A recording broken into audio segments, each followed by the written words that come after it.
Ang nakikita ko, ayan, diba? Nag-ano ako, tirinta siya, pero with design, okay?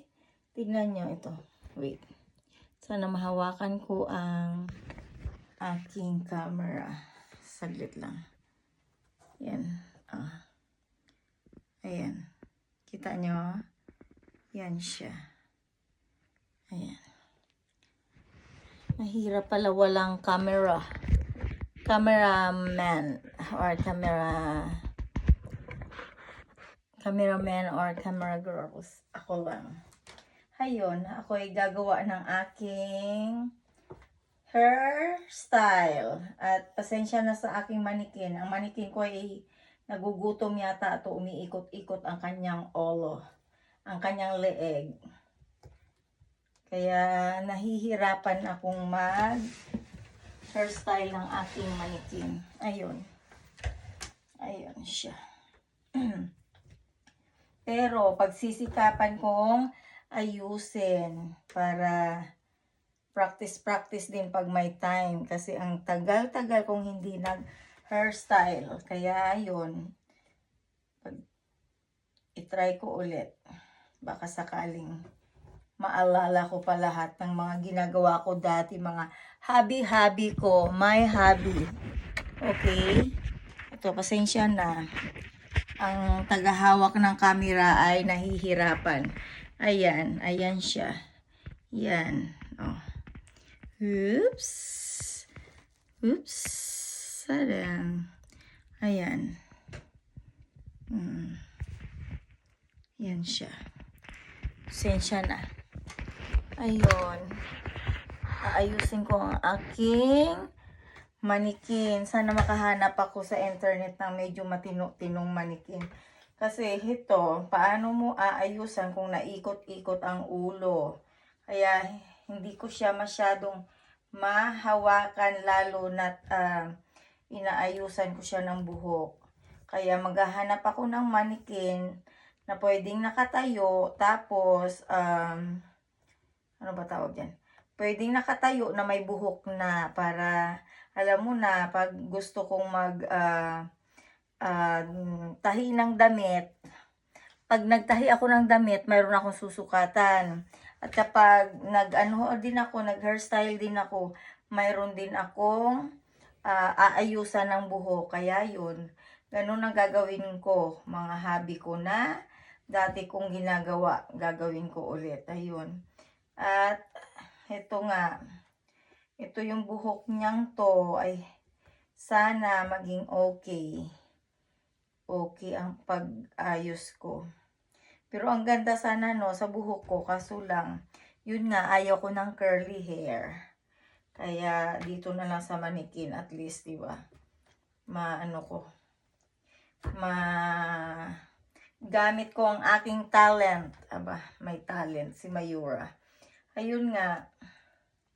Papakita ko sa inyo mamaya kung anong itsura niya pagkatapos kong ayusin ang buhok niya, kasi mas maganda kapag nakita nyo na talaga ang finish kung paano ko siya inayusan. At yun ang aking gagawin ngayon. Ituloy muna to, at kung mahaba man ang video ko, pasensya na. Sana matapos nyo ang end. Ayun, malapit na siya naman matapos, kaya ang tangi kong ay be patient. Be patient sa mga nanonood para mas maganda ang end. Hindi. Ano ba to? Ayan. Mahirap kasi siya ikot. Pero pagtsatsagaan ko habang wala pa akong bagong manikin. Ayan na siya. Ayan na siya, oh. O, diba okay na siya. Ayan. Tapos ayun, basta tuloy-tuloy lang para kahit papano yung pagpa-practice ko may kwenta naman. Kasi matagal kong hindi ginagawa, nakalimutan ko na yung iba ko mga hairstyle na ginagawa na pwedeng pang wedding style. na alam mo na yung mga buhok na mga nakapulupot, mga um, naka, ano yan, nakapulupot, mayroong hindi nakapulupot, pero ang ano doon ay mayroon siyang style lang, tapos nakalugay lang ang buhok. Ayan. Ayan na siya. Oh. Ayan. Kaya, ang gagawin ko next time, uulitin ko yon kasi hindi ko nabidyohan yun dati. Ay, nabidyohan ko man, na-erase ko dahil sa mga, alam mo, nagka-stress ako, ini-stress ako, tapos ayun, na-erase ko lahat ng mga hairstyle na ginawa ko. Kaya, sa mga ginawa kong video noon, wala akong na-save kahit isa. Parang mayroon mang natira sa YouTube ko, parang ano lang yun. Parang saglit lang talaga. O, ayan na siya. Ayan na yung buhok niya kapag naayusan. Diba maganda siya? Pero, hindi ko siya titirintasin lahat. Ganito lang siya. Parang style lang niya. Tapos, tatali ko ng ganun. Para kahit papano, meron pang anong ganyan. Pwede rin diretso. Tapos, puluputin mo. Ikaw bahala kung anong gusto mo. Tapos, lagyan mo dito ng design. Ganyan siya. Ayan na siya. Ayan. Ayan na ang aking hairstyle na ginawa ngayon. Yan. Ganyan na. O, diba? Nakita nyo na ba yan? Yan na yung hairstyle na nagawa ko. Ganyan. Pero next time, kapag sa ulo, syempre kailangan perfect na perfect.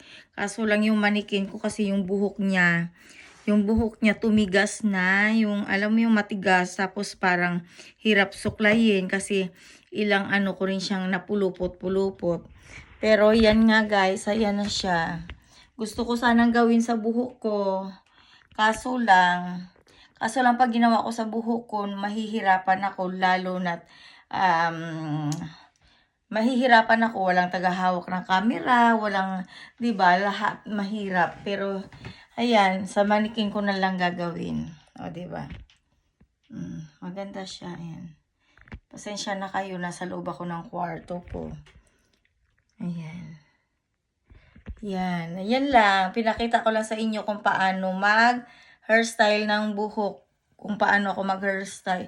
Hairstyle ng buhok. Sorry, nabubulol ako. I'm not perfect.